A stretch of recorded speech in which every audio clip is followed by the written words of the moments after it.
Bismillahirrahmanirrahim. Assalamualaikum warahmatullahi wabarakatuh. Alhamdulillah, salatu wassalamu ala rasulillah, sayyidina wa mawala, la hawla wa la quwata illa billahil aliyyil azim. Amma ba'du. Alhamdulillah segala puji yang milik Allah, masih memberikan nikmat pada kita semuanya. Nikmat Islam, nikmat iman, dan nikmat ketakwaan. Semoga dengan segala nikmat yang Allah titipkan pada kita hari ini, menjadikan kita hamba-hamba Allah yang selalu bersyukur. Mensyukuri segala nikmat yang Allah titipkan. Dan ketika kita bersyukur, janji Allah adalah lain syakartum, lazidannakum. Jika kalian bersyukur, maka Allah akan menambahkan nikmatnya pada kita semuanya. Bukan karena tamak, memang perintah Allah adalah karena memang kita wajib bersyukur. Nanti dapat bonus tambahan, ya itu janjinya Allah Subhanahu wa taala. Salam serta salam kita haturkan pada junjungan kita Nabi Muhammad sallallahu alaihi wasallam. Allahumma shalli wa sallim alaihi. Semoga kita menjadi satu di antara umatnya Rasulullah yang mendapatkan syafaat nanti di yaumil akhir. Amin ya rabbal alamin. Baik, Bapak Ibu, apa kabarnya hari ini? Alhamdulillah luar biasa. Allahu Akbar. Baik, Masya Allah telah hadir banyak bersama kita 105. Ini banyak sekali, cepat. Biasanya masih 60-an gitu. Entah baru pertengahan jalan baru bertambah cukup banyak. Masya Allah dari awal sudah hadir banyak, dari Lampung, tadi dilihat dari Hong Kong, Masya Allah, Subang, luar biasa, Sumber, Wid Nasional kita ya, Pari-Pari, luar biasa. Kotanya Ustaz Nasrullah, Pari-Pari, Tangerang hadir, kita tetanggaan Bu, Mojokerto, Sugeng sore, Bingkanang, Riau, oh Masya Allah, Riau, jauh ya, Sidoarjo, sebenarnya kabaripun Bu. Oke, Lampung dan teman-teman ini, Cirebon dan sebagainya. Mohon maaf tidak bisa menyapa satu persatu, yang penting insya Allah kita saling satu sama dan terhubung di dalam koneksi kebaikan, dalam koneksi ketaatan kepada Allah Subhanahu wa taala. Baik, Bapak Ibu rahimakumullah, izinkan hari ini saya akan membahas melanjutkan dari buku ini. Saya sangat bersyukur dengan Coach Ardi Gunawan dan Ustaz Nasrullah dengan buku ini. Ini di antara buku Ustaz Nasrullah yang paling saya suka, karena bagi saya memang secara background itu lebih ke Islamik gitu ya. Jadi dalil apa yang di rangkuman itu ada di sini. Kisah-kisah penguat dari buku-buku yang lain, nanti ada buku tentang rahasia magnet rezeki dan sebagainya. Tapi yang paling saya suka adalah kajian magnet rezeki. Kemarin kita telah banyak membahas tentang paradox of candy, jendela buram. Dan saya sering menyampaikan, 2 pekan yang lalu saya menyampaikan tentang candy yang saya terima, paradoksnya dulu, yaitu bungkus permennya. Dan alhamdulillah sampai hari ini masih bersyukur atas segala nikmat yang Allah titipkan dari kondisi COVID ini. Dan Masya Allah kedewasaan santri lebih lebih dewasa, lebih bahasanya pendidikan di Allah Subhanahu wa taala itu keren banget di ketika pandemi saat itu. Dan hari ini kita akan bahas tentang jendela buram, melanjutkan dari kajian yang ada dalam buku ini dan mengkonektingkan dengan apa yang dilalui oleh para sahabat di masa Rasulullah. Bagaimana mereka menghadapi jendela buram dengan ketenangan hati yang ada. Dimulai dari kisah di dalam jendela buram ini, ada seseorang misalkan dia punya janji gitu ya, harusnya jam 8 udah mulai pertemuan, setengah 8, mohon maaf setengah 8. Nah setelah itu dia nunggu temannya, mobilnya dipinjam sama temannya gitu. Tunggu jam 7, harusnya dari jam 7 udah mulai berangkat. Terus jam 7 tungguin, gak datang-datang, dilihatin keluar, telepon temannya gak ngangkat, sebagainya. Dan ternyata ditunggu-tunggu gak datang, ketika gak datang apa yang terjadi? Maka beliau panik, galau, risau gitu kan. Wah gimana nih teman, telepon sana, telepon sini gak diangkat gitu kan. Dan ternyata beliau ketika itu ngeliatin di rumah gitu kan, ngeliatin jendela, kok terus jendelanya buram. Ternyata dari tadi jam 7 itu temennya sudah menunggu di situ dan mengembalikan di depan rumah. Hanya karena memang jendelanya saat itu buram dan dia nggak membuka jendelanya, cuma ngeliatin di dalam jendela, maka tidak tampak solusi yang sudah di depan mata. Ketika dia buka jendelanya dan dia bersihkan jendelanya, oh ternyata mobilku sudah di depan mata. Sama seperti kehidupan kita, hampir banyak sekali gitu ya. Solusi-solusi itu ada di depan mata kita, hanya kita membuatnya buram saja, jadi nggak kelihatan. Yang membuat buram itu kegalauan kita, kegelisahan kita, kemarahan kita, emosional kita, itu yang membuat buram rezeki kita. Rezekinya sudah siapin, cuma tinggal ngambil ke depan, tinggal jalan saja, udah disiapin di depan mata kita. Kenapa nggak kelihatan? Karena buram. Keburaman tadi karena dosa-dosa kita, gitu kan, kemarahan kita, menjadikan rezeki itu tidak nampak. Dan menariknya itu, poin ini sampai ke satu. Maka kunci paling indah, paling mudah untuk membersihkan jendela yang buram adalah ketenangan batin. Ketika batin kita tenang, kita bisa slow gitu kan, Kalau bahasa yang lainnya Ustaz Nasrullah menyampaikan, misalkan duduk di taman. Coba bayangkan Bapak Ibu sekarang sedang duduk di taman, di depan Bapak Ibu ada pohon, Masya Allah di situ ada burung berkicau begitu indahnya, gitu kan. Ada rumput-rumputnya, masih ada embunnya di situ, Masya Allah sejuk udaranya. Semilir angin, Masya Allah dingin gitu. Di ujung sana ada orang yang sedang jualan nasi uduk, nikmat sekali gitu, sedang makannya. Nikmat. Semua kenikmatan itu terlihat saat kita duduk di bangku taman. Coba bayangkan kalau kita di roller coaster gitu kan, wah gitu kan, roller coasternya di samping taman, cuma dia ada roller coaster sendiri gitu kan. Ketika di roller coaster, apakah kita bisa melihat pohon? Enggak, burung apalagi, embun nggak akan nampak. Semua rezeki itu akan tertutupi. Kenapa kepanikan kita? Gitu. Nah, poin paling penting adalah ketenangan hati, ketenangan batin. Ketika bisa menjaga ketenangan batin kita, Masya Allah rezeki kita melimpah ruah di situ. Poin kita situ aja.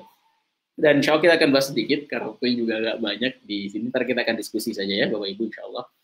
Ketenangannya pernah diceritakan oleh Baginda Rasulullah, pernah terjadi masa Rasulullah, suatu ketika Rasulullah sedang berperang dengan para sahabat. Setelah peperangan, maka berpulang gitu ya. Salah satu biasanya perjalanan, Rasulullah dan para sahabat, beberapa farsah gitu ya, beberapa kilo, nanti ketika ada tempat yang nyaman buat istirahat, maka beliau akan istirahat dengan para sahabat. Maka satu ketika Rasulullah ingin menyendiri. Gitu. Ketika ingin menyendiri kan biasa gitu kan. Biasanya ketika para sahabat datang kepada Rasul pada bertanya ini dan itu. Saat itu Rasul butuh keyakinan kesendirian, butuh ingin menyendiri, butuh ingin ada privasi sendiri, maka belum minggir dari antara para sahabat. Maka belum menyendiri sendirian di pinggiran di antara pasukan sudah di sana, belum di tempat yang lain. Pada ruahnya ketika Rasul sedang sendiri itu, ternyata ada salah satu orang kafir yang mendekati Rasul dengan pedang tertajamnya. Dan biasanya mereka sudah dilumuri dengan racun. Diletakkan di lehernya Rasulullah. Muhammad, di sini hanya ada kita berdua. Siapa yang akan menolongmu hari ini? Maka Rasul dengan tenang mengatakan, Allah yang menolong. Bergetar itu pegangan tangan si orang kafir ini. Itu pedang tajamnya luar biasa. Kalau misalkan ditarik aja sedikit, itu pasti akan berdarah leher Rasulullah. Dan ketika di sana ada racunnya, nggak mudah untuk melewati masa-masa itu. Masya Allah gitu. Tapi ketika itu Rasul mengatakan apa? Allah. Dengan penuh keyakinan. Siapa yang akan menolongmu? Allah. Ketenangan itu membuat Rasulullah dan para Rasulullah saat itu langsung merasa tenang gitu kan. Dengan yakinnya Allah yang menolongnya. Tapi itu membuat getaran luar biasa di diri orang kafir tadi. Maka bergetar tangannya dan jatuh pedang itu. Dengan kalimat Allah. Jatuh. Masya Allah. Maka yang harus diambil oleh Rasulullah, diambil dan diletakkan di leher si orang kafir tadi. Sesungguhnya fulan, siapa yang akan menolongmu hari ini? Dengan begitu gemetaran juga orang kafir ini mengatakan, nggak ada Muhammad kecuali engkau yang akan menolongku. Maka pedang itu diserahkan kembali kepada si kafir tadi. Dan setelah itu kok ada orang seperti ini ya, dengan ketenangan sangat luar biasa. Maka apa yang terjadi? Si fulan tadi malah cenderung hatinya dengan Rasulullah, cerita sana cerita sini. Menyampaikan isi hatinya kepada Rasulullah, kok bisa gitu ya gitu sebagainya. Dan beliau menyatakan keislamannya. Kisah yang kedua dalam ketenangan ini mungkin ini cukup terkenal fenomenal kisah ini. Kisah kedua tentang Rasulullah suatu ketika pernah mendapatkan kiriman makanan ketika Rasulullah hidup bersama di rumah Ibunda Aisyah dengan beberapa sahabat yang sedang bertamu di rumah beliau. Sedang ngobrol-ngobrol gitu kan, Ibunda Aisyah sedang di dapur, sedang persiapan buat masak untuk Rasulullah.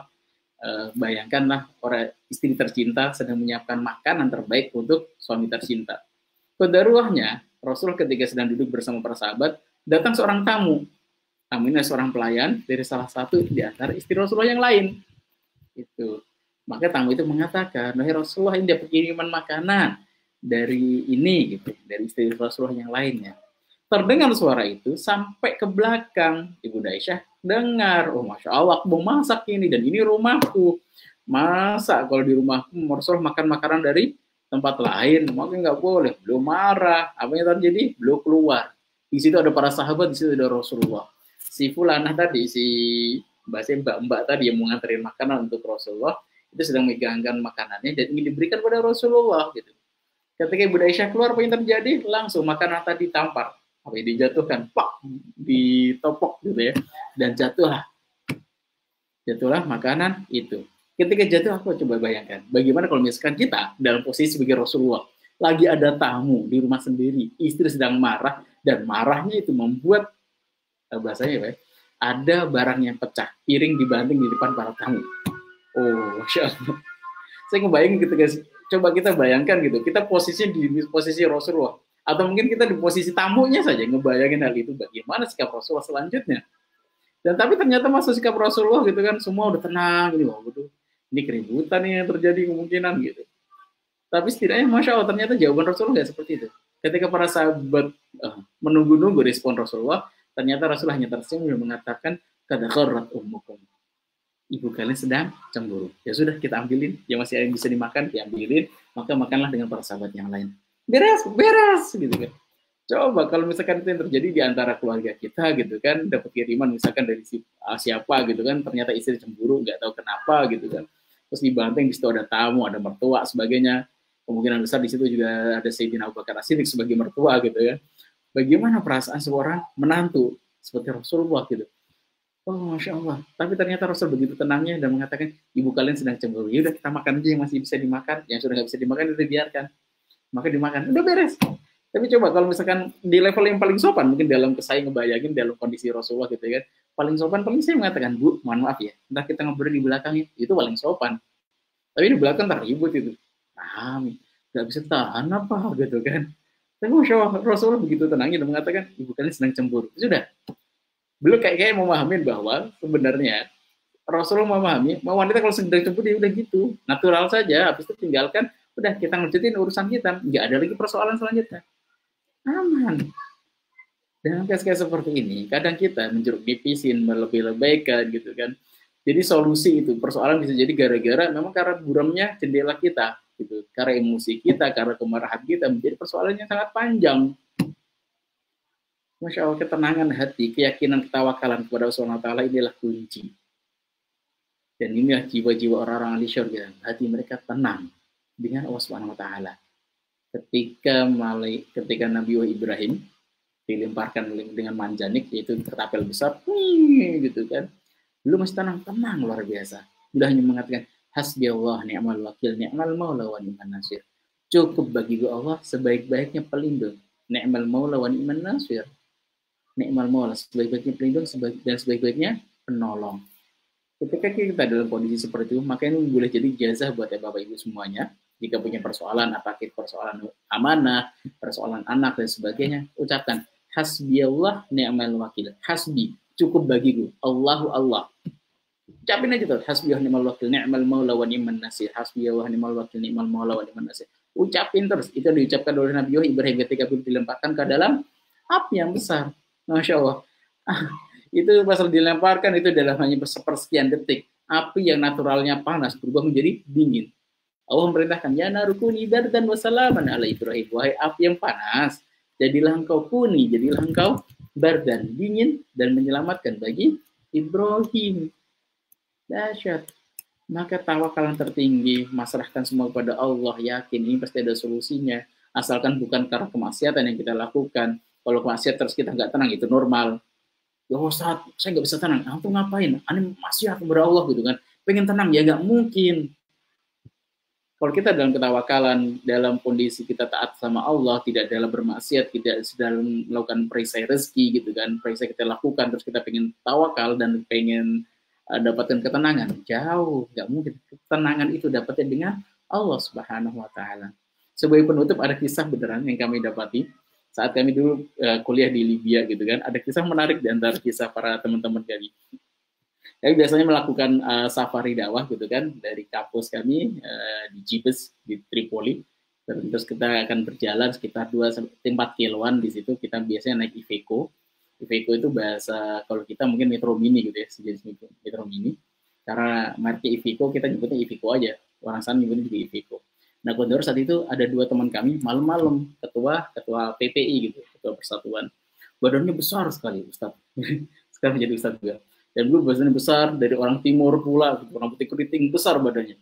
Nah, Kodor di dalam Iveco itu cuma ada 2 orang. Satu lagi namanya Ustaz Jumadi. Ustaz Jumadi ini Masya Allah, orangnya slow motion. Ini kalau Ustaz Nasrullah mendengarkan, sawah beliau juga tahu siapa Ustaz Jumadi. Beliau dulu jadi imam di Masjid Ibadur Rahman, komplek Ustaz Nasrullah. Ini Ustaz Jumadi kalau jalan slow motion, lembut orangnya. Dan beliau tuh halus banget, bener-bener ini orang soleh. Kalau kita nyebutnya sebagai mutawi, orang ahli taat. Jadi nggak banyak neko-neko. Gitu. Oke, bener-bener taat. Kerjaannya beliau antara kantin, masjid, asrama. Kantin, masjid, asrama. Oke, nggak ada tempat-tempat yang lain bahasanya. Lapangan tuh nomor sekian gitu. Yang penting beliau taatnya luar biasa. Nah, suatu ketika badan beliau kan kayak apa ya, biasa banget gitu, nggak besar gitu. Nah, ketika itu ditodong pas malam-malam lagi Iveco. Satu lagi temen itu dari timur, beliau kaya, punya laptop. Zaman itu tahun 2016-an itu punya laptop, ini orang kaya nih. Kami punya komputer aja udah keren banget, apalagi beliau udah punya laptop jalan kemana-mana. Maka diminta, ditodong, pakai pisau. Serahkan, hati ini fulusok, berikan uang gitu. Mau dikeluarin semua, daripada dia hilang nyawa, yaudah kasihin semua. Barang-barangnya, laptopnya, sebagainya, semua berharga dikasihin. Nah, Ustadz Jumadi satunya ini ya orangnya orang sederhana, nggak punya uang juga sebenarnya gitu. Jalan pun biasanya juga dibiayai oleh biayai PPI gitu. Luar biasa nih. Nah, saat itu kisahnya bermula ketika tadi dari kesayangan semuanya, kedua yang ditodong Ustadz Jumadi gitu kan. Dan dia hanya mengatakan, ya rojul, anak talibul ilmi fi kulli jami'ah dawah islamiyah wa anatullah wa du'auna mustajab ittaqillah. Terjemahnya gini, rojul, laki-laki, sesungguhnya aku adalah tolibul ilmi, gitu kan. Saya pencari ilmu di sini, dan doanya seorang tolibul ilmi itu mustajab. Maka takwalah pada Allah. Apa yang terjadi? Ucapan ini benar-benar dari hati beliau, dan lisan beliau digerakkan oleh Subhanahu Wa Taala, membuat getar ini seorang penodong. Itu bawa pisau loh, jelek selesai sebenarnya. Maka dia ngeri ini, takut kualat nih. Maka yang dikatakan, udah turun. Di semua barang dikembalikan dan beliau disuruh turun, udah beres. Selamat. Saya pulang takjub gitu kan. Yang satu tuh badannya besar loh, sekali tendang mungkin orang itu pingsan. Yang ini Ustaz Jumadi orangnya lembut gitu kan. Tapi ucapan begitu bernas dan kuat membuat orang itu bergetar dan memberikan harta itu tadi yang diambil dari temannya gitu. Allah, bahwa saya dapati bahwa kekuatan fisik kadang gitu ya tidak sebanding dengan kekuatan batin. Batinnya beliau udah bertawakal aja sama Allah, dan ucapan itu ada kekuatan dari dalamnya gitu. Yang satu lagi secara fisik kuat, tapi secara rohani gitu kan, secara kekuatan mental mungkin tidak sekuat Ustadz Jumadi gitu. Walaupun keduanya sekarang menjadi ustadz besar di Indonesia gitu. Masya Allah gitu, luar biasa. Nah, poin dari kekuatan ketenangan batin inilah yang akan menunjukkan bahwa sejernih apa sejujurnya jendela kita, apakah jernih, apakah kusem-kusem. Sesungguhnya ketika hati kita tenang, tawakal kita kuat pada Allah Subhanahu wa taala, solusi itu tampak depan mata. Maka yuk rajin-rajin membersihkan hati kita.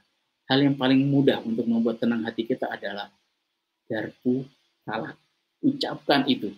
Kayak kemarin hari pertama COVID gitu kan, kebayang 60 santri dengan 35 itu udah bergejala, ada yang demamnya tinggi sampai 40 sebagainya. Deg-degan ini, Masya Allah. Kita garpu ta'ala bersama, datang di situ, Masya Allah. Hari pertama panik semuanya. Hari kedua, ketiga kita baru ingat, kita garpu ta'ala. Pas garpu ta'ala ternyata salah satu di antara santri yang mendapatkan, dan kami telah turunkan di dalam Al-Quran itu ada syifa, ada obat. Ya Allah, ternyata kita beberapa hari ini galau semuanya, dan gak melihat di dalam obat di Quranic Immunity itu, gitu. Karena tumbukan pertama, aduh, gitu kan, gak bisa tenang gitu.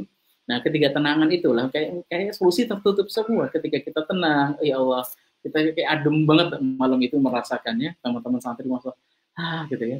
Ya memang hari-hari itu setiap hari tambah terus. Tapi nggak lama, Masya Allah. Kami juga takjub. Santri demam 2 hari, setelah itu main bola lagi gitu kan.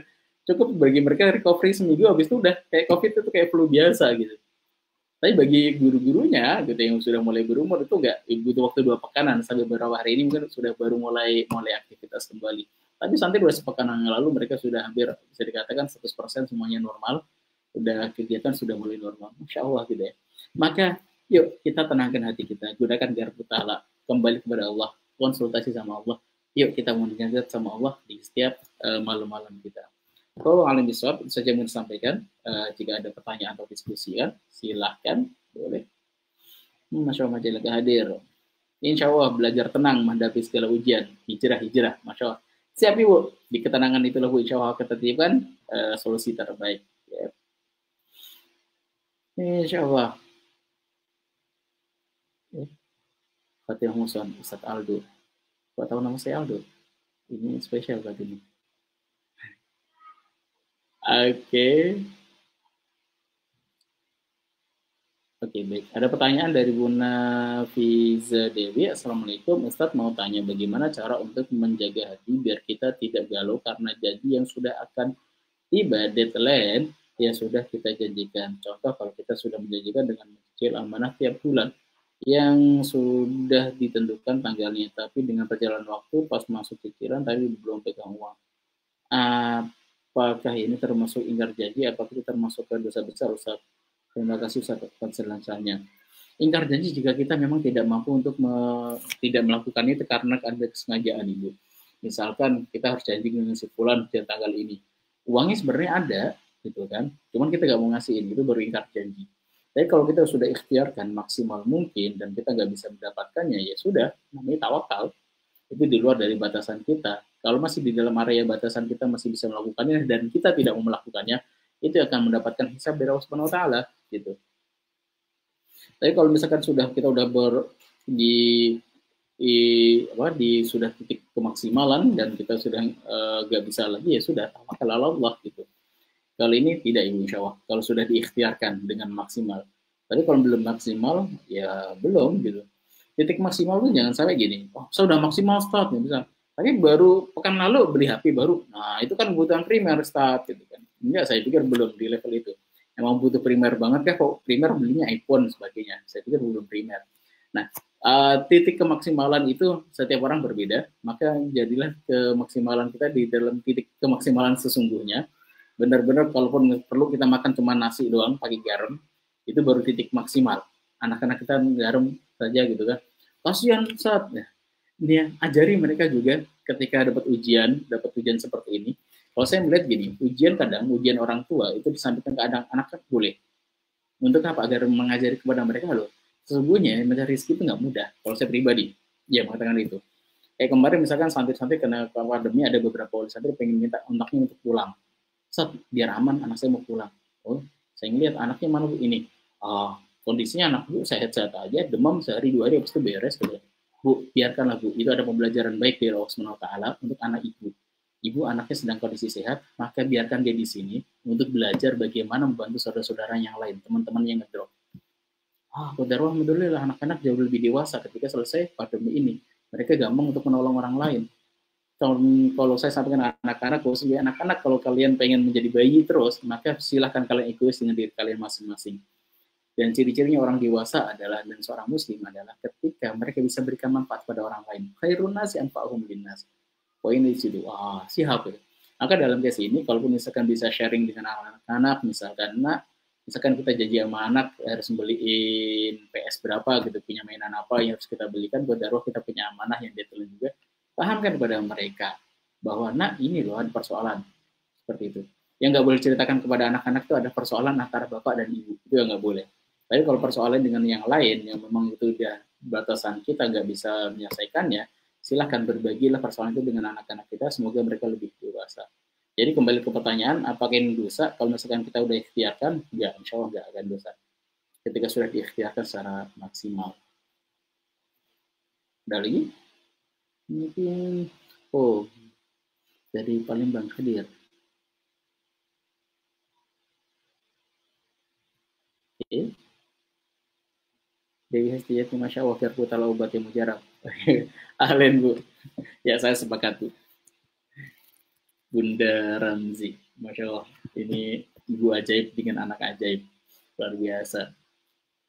Dan garpu tala Ramzi sudah ada di dalam kepala, Masya Allah. Beli garpu tala sendiri, tadi keinget apa, langsung garpu tala. Kalau sekarang itu garpu tala gini, garpu tala itu bisa jadi garpu tala ketika kita misalkan, kalau garpu tala salih biasanya kadang gini, maka Bapak Ibu ketika baca Quran bisa mungkin tadabbur juga dengan artinya ya. Jadi ketika misalkan Qadarah Bapak Ibu lagi sholat gitu kan, ternyata imam baca surat apa gitu, itu bisa jadi garpu tala kita punya persoalan nih, gede banget sama teman gitu, sama saudara misalkan, pembagian waris nggak adil sebagainya gitu kan, ternyata imamnya baca surat Yusuf.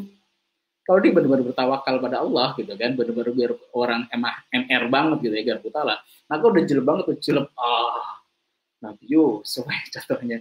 Maka ada teladan terindah di situ. Orang yang sangat baik dan pemaaf itu adalah Nabi Yusuf.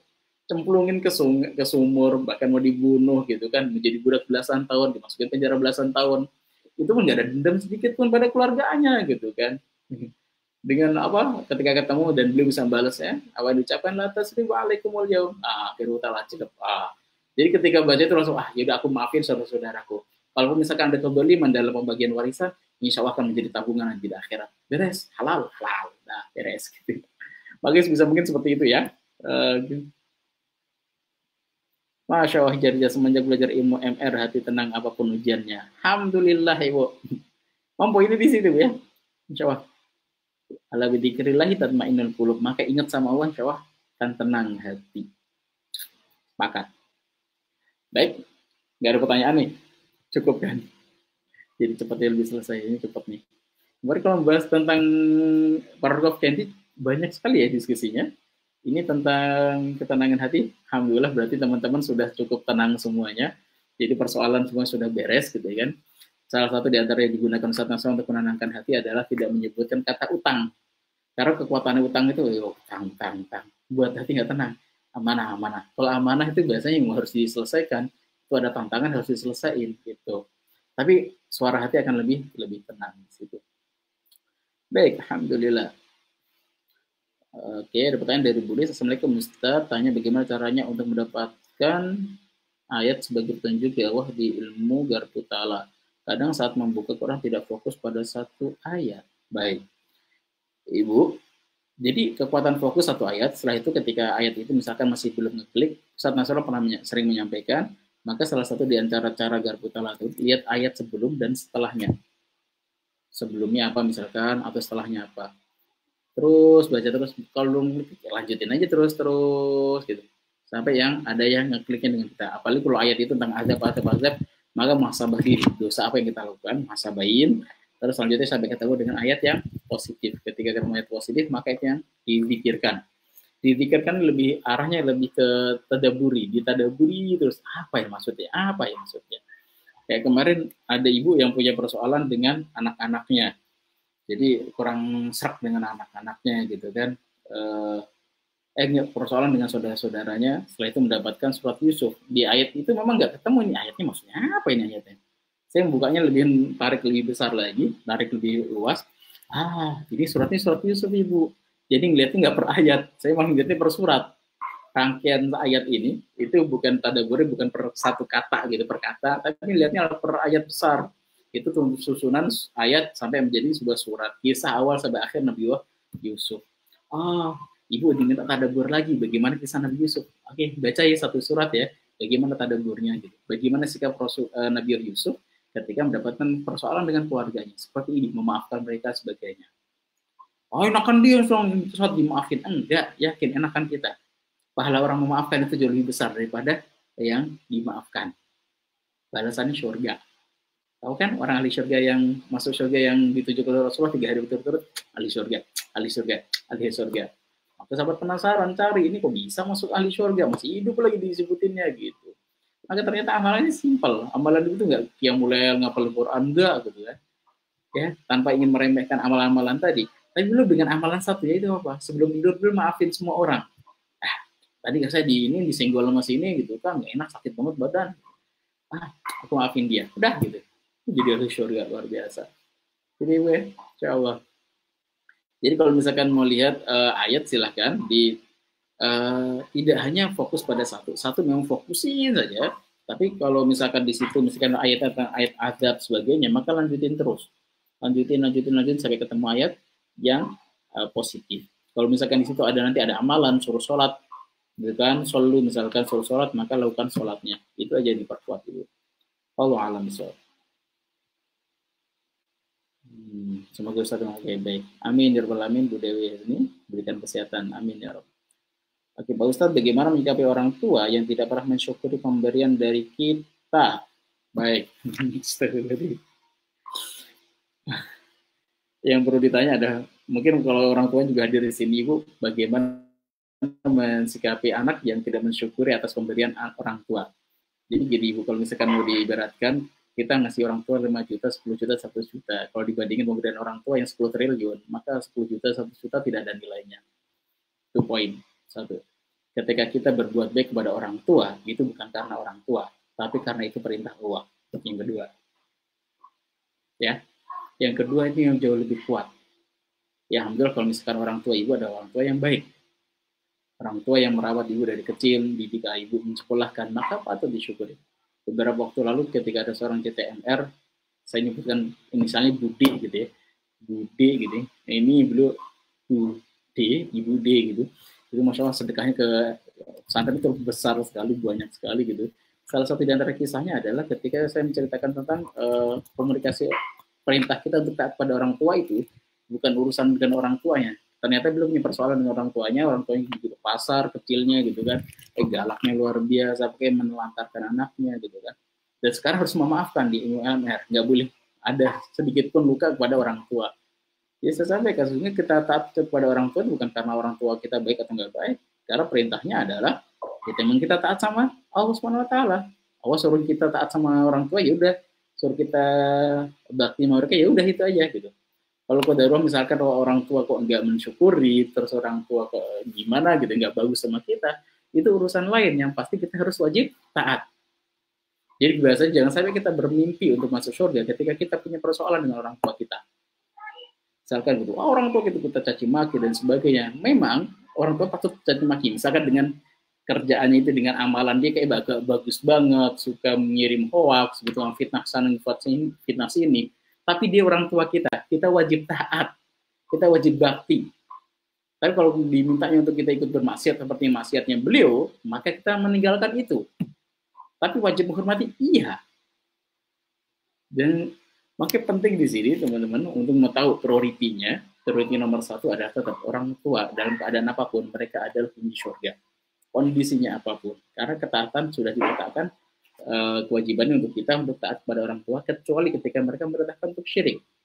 Itu bermaksud pada Allah, baru kita tinggalkan. Kalau urusannya dengan misalkan kita ngasih orang tua kok gak disyukurin, minta tambah terus sebagainya. Kalau kita mampu nambah, tambahin. Kalau enggak, ya sudah, diam saja.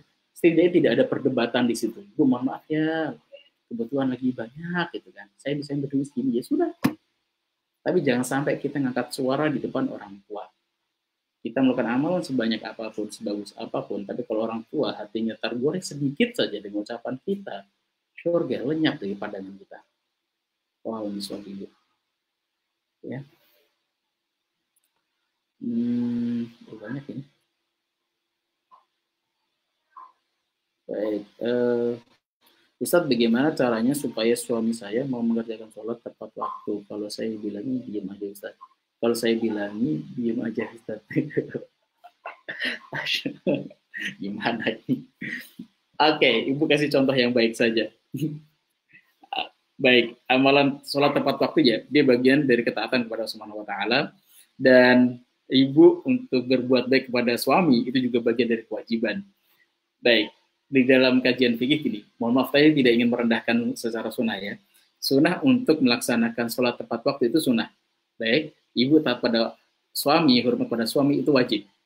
Jangan sampai gara-gara suami tidak bisa on time di dalam sholat langsung suami macam apa ini gitu kan. Maka di situ kita dosa. Ada ketaatan. Bahkan Rasul saya menyampaikan, andai saja manusia itu boleh bersujud dengan manusia yang lain, orang boleh sujud dengan orang lain, maka aku akan perintahkan istri sujud pada suaminya.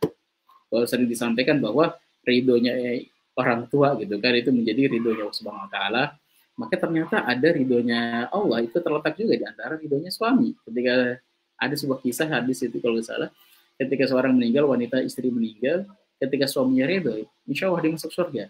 Tapi ketika suaminya nggak ridho dengan apa yang dilakukan sang istri, hati-hati di situ. Bahkan dalam case seperti ini, Bu, ketika adab untuk menasihati, adab untuk memberikan wejangan, itu punya gaya yang agak berbeda. Saya misalkan dengan orang tua, saya tahu tentang hukum fikih sebagainya gitu kan, dan saya masih muda, biasanya bisa beda ini. Kalau orang sepuh kan biasanya kalau ada kabar kan mudah banget tuh kena hoax sebagainya, broadcast lagi. Kemudian suatu ketika orang tua ngirim broadcast yang saya tahu itu hoax, bener-bener hoax, kelihatan banget hoaxnya, dari hadisnya itu lemah banget, dicek juga nggak ketemu gitu kan, udah ketahuan hoaxnya ini gitu. Tapi komunikasinya nggak akan bisa langsung, Bu, maaf ini hoax Bu, gitu kan. Luka hatinya. Maka caranya dalam nasihat ini kalau bisa tadi, kalau dengan orang tua itu nasihatin bawah ke atas gitu ya. Kalau bahasanya suami sama istri di dalam urusan memang dia kan sepadan nih ngobrolnya asik gitu. Tapi jangan sampai suami istri yang sampai melukai hati suami gara-gara dalam case ini ingin ngingetin kebaikan dalam bab sunnah tadi. Tapi yang muncul nanti adalah permusuhan di antara keduanya. Maka paling ini adalah satu, angkat tangan, minta sama Allah SWT. Kedua, berikan contoh terbaik. Jangan pakai sindir-sindiran. Ibu masakin yang paling enak gitu kan. Woi, istri suami senang banget memasakkan ibu. Pak, habis sholat yuk, habis makan kita sholat bareng yuk gitu kan.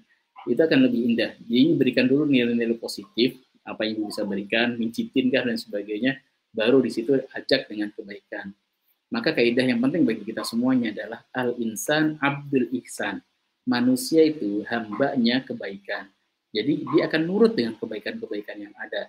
Misalkan ibu masakan enak banget, pokoknya kesengsem banget. Kalau suami yang ngeliatin restoran yang lain, pokoknya lewat semuanya dengan masakannya ibu. Maka masakanlah yang terindah itu. Kalau suami udah senang, ibu ngomong apa, nurut insya Allah. Ya Pak, sholat yuk. Sholat gitu kan. Tapi mulai dakwah tidak mungkin mulai dengan sesuatu yang menjengkelkan dahulu. Maka Rasulullah itu sangat disayang dulu oleh orang Quraisy. Ketika ngajakin nurut, walaupun mereka ada ego. Nah, yang egonya dan kesombongannya melebihi dari standarnya itu yang biasanya mereject. Tapi kalau mereka hati tulus, esok akan ikut dengan Rasulullah. Kenapa? Rasulullah orangnya sangat ihsan, sangat baik banget gitu. Para orang tahu ini orang baik banget. Nah, biasanya akan nurut. Maka yang dilakukan apa, Ibu? Perbaiki diri dulu, Ibu nambahin lagi. Kalau biasanya masakan enak, tambahin lebih enak lagi gitu kan. Terus misalkan pokoknya di rumah itu secakep mungkin gitu kan. Pokoknya yang penting suami bahagia, nanti kita bahagia pasti nurut ya Ibu. Wa'alaikum salam. Banyak ya, mohon maaf kalau nggak bisa. Atau misalkan ibu bisa juga cara, saya pernah dengerin ceramah gitu kan, dia ngingetin suaminya nggak mudah. Apa yang dilakukannya? Nyetel ini MP3. Itu gaya istri saya juga. Biasa kalau ngingetin tentang parenting, ngajak ngobrol anak gitu kan. Suami ini sibuk sendiri gitu kan. Apa yang dia setel MP3 tentang Ustaz Bedri, biasanya Ustaz Bedri Keisha Rahman, bagaimana bermuamalah dengan anak-anak sebagainya. Di setel ke HP dan dikencengin. Anda lagi baca juga kan sambil dengerin kan, muhasabah diri. Nah itu bisa Bu. Itu salah satu di antara caranya. Ibu nyetel aja tentang sholat yang di tepat waktu gitu. Tapi sebisa mungkin nyari ustadz-ustadz yang kira-kira suami juga suka. Misalkan ibu sukanya A, ya, suami sukanya B, ya cari yang referensi dari ustadznya sang suami. Bahwa lebih soal. Baik. Oke. Dari Mas Robi Firdaus, Masya Allah. Soulmate saya ini. Kalau bertemu beliau saya pasti bahagia. Ini Mas Robi orangnya baik banget. Bapak Ibu kalau ke MR pasti akan ketemu beliau dan senyumnya sangat ngangenin. Robi Firdaus. Ada doa khusus nggak, Ustaz, untuk menenangkan hati yang gundah? Doa khusus. Doa khusus untuk hati yang gundah. Sebenarnya setiap doa-doa kita akan menenangkan hati. Salah satunya kemarin kalau saya pribadi gitu kan, itu malah zikir ketika setelah sholat kan, karena gurunya kan 6, 4 sedang istirahat, tinggal 2, maka kita gantian untuk jadi imam, maka mimpin zikir. Di dalam zikir itu ada kalimat Allahumma la mani'a lima a'taita wa la mu'tiya lima mana'ata wa la yanfa'u dzal jaddi minkal jadd, gitu kan. Allahumma la mani'a lima a'taita, ya Allah tidak akan bisa mencegah apapun yang telah Engkau ingin tetapkan, ingin berikan kepada kami, gak ada yang bisa mencegah ya Allah. Jadi kalau udah ditetapin sama Allah yang diberikan pasti akan dikasihkan. Walamu atiya lima ataita. Oke. Wa malumu atiya lima mana'ata, dan tidak akan bisa memberikan kesehatan, tidak bisa memberikan apapun ketika Engkau sudah mencegahnya Allah. Jadi benar-benar di dalam ayat itu, di dalam zikir itu disampaikan bahwa udah kita nggak bisa ngapain tanpa izin Allah gitu kan.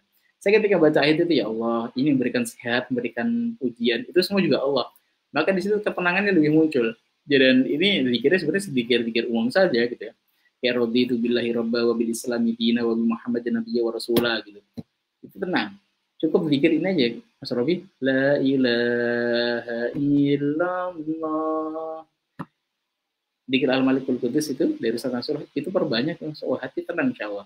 Kita ngebayangin la ilaha illallah, tidak ada Tuhan selain Allah gitu kan, tidak ada penolong, bahasanya nggak bisa berisi rezeki, kita hadirkan di situ kita kebutuhannya apa, kesehatan, yang tidak akan ada yang bisa memberikan kesehatan sebagainya itu kecuali Allah Subhanahu wa taala. Maka di situ kita memahami satu hal bahwa semuanya harus balik pada Allah. Tenang insya hati kita. Gitu ya kira-kira. Mas Robi. Ustadz izin. Nanti kalau belum jelas Mas Robi silakan main ke pesantren ya. Ustadz, bagaimana jika kita masih kasih uang ke orang tua, bapak, tapi orang tua dipakai untuk maksiat? sampai saya kirim terbatas untuk kebutuhan pokok saja sehingga tidak bisa dipakai untuk bermaksiat. Namun masih ada saja dibuat untuk maksiat. Apakah saya berdosa jika tidak mau nambah uang sebulan orang tua? Dalam case ini saya sepakat untuk ibu membatasinya. Bisa jadi uang dititipin orang tua tinggal bersama siapa. Kegunaannya nanti akan dilewatkan oleh misalkan kebutuhan orang-orang tetangganya. Jadi kalau misalkan untuk yang maksiat, ya kita tahu arahnya dari uang itu digunakan untuk maksiat, misalkan minum mabok dan sebagainya gitu ya, maka jangan. Tapi maksiatnya dijelasin dulu ya. Maksiatnya itu nanti bisa jadi rokok misalkan. Ini rokok masih khilafiyah ya. Saran saya sih itu bagian yang khilafiyah. Tapi kalau misalkan benar-benar clear itu haram, misalkan mabuk dan sebagainya kita tahu, maka bisa jadi uang kita titipin kepada tetangga gitu ya, kebutuhan tetangga gitu. Tolong dong masakin bapak itu di catering aja per bulan gitu. Kita kirimin kebutuhan primernya orang tua itu tercover oleh kita. Mungkin ada saudara situ yang bisa dititipin. Bahasanya kita bisa mengatakan bahasanya ya orang tua belum bisa megang uang itu dengan bijak gitu. Nggak apa-apa juga. Nanti orang tua marah, nggak apa-apa insya Allah. Yang lebih kita sayangkan kan kita di antara sayang kepada orang tua, jangan sampai orang tua nanti ketika dihisap ternyata semakin berat gara-gara kiriman uang kita. Kenapa? Maksiat itu butuh modal dan modal dari kita. Kita tahu modal orang tua dalam hal kemaksiatan nggak boleh gitu.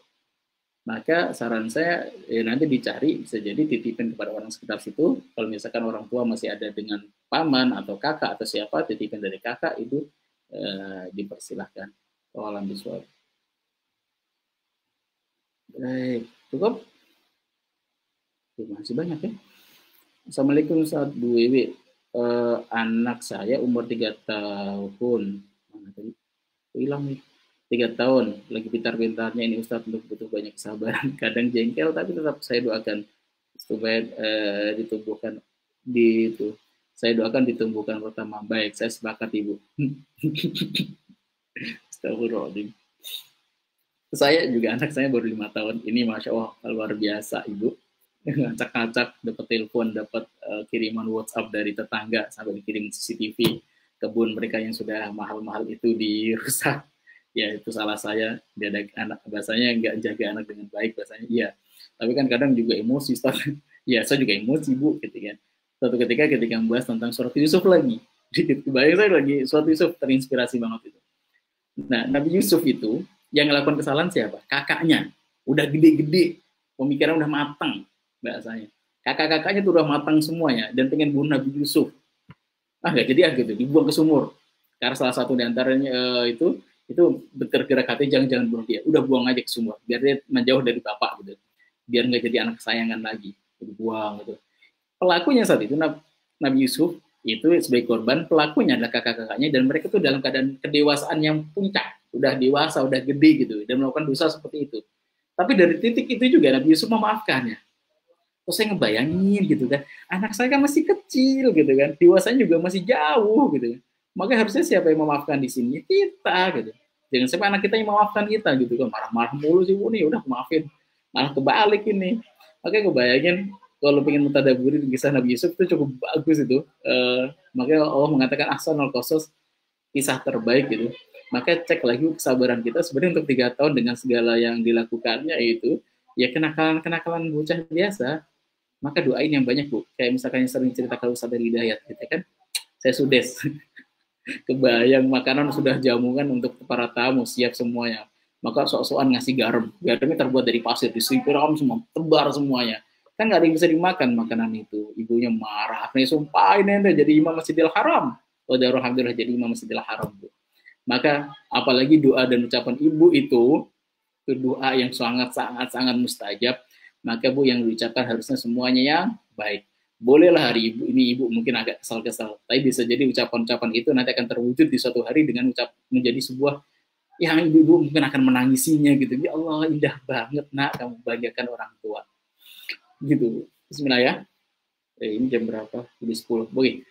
Satu atau dua lagi. Ustaz. Ustadz, suami ketahuan selingkuh kok malah marah sama saya. Misalkan saya yang minta maaf, gimana Ustadz? Wow, kalau ibu mau maafkan luar biasa ini. Suami salah, ya saya sepakat suami salah. tidak ada yang kata benar dalam selingkuh itu. Tapi kalau belajar dari Ustaz Masrur yang sampaikan adalah garis kebenaran ketika ibu dalam kondisi itu semakin minta maaf gitu kan, menunjukkan kedewasaan luar biasa.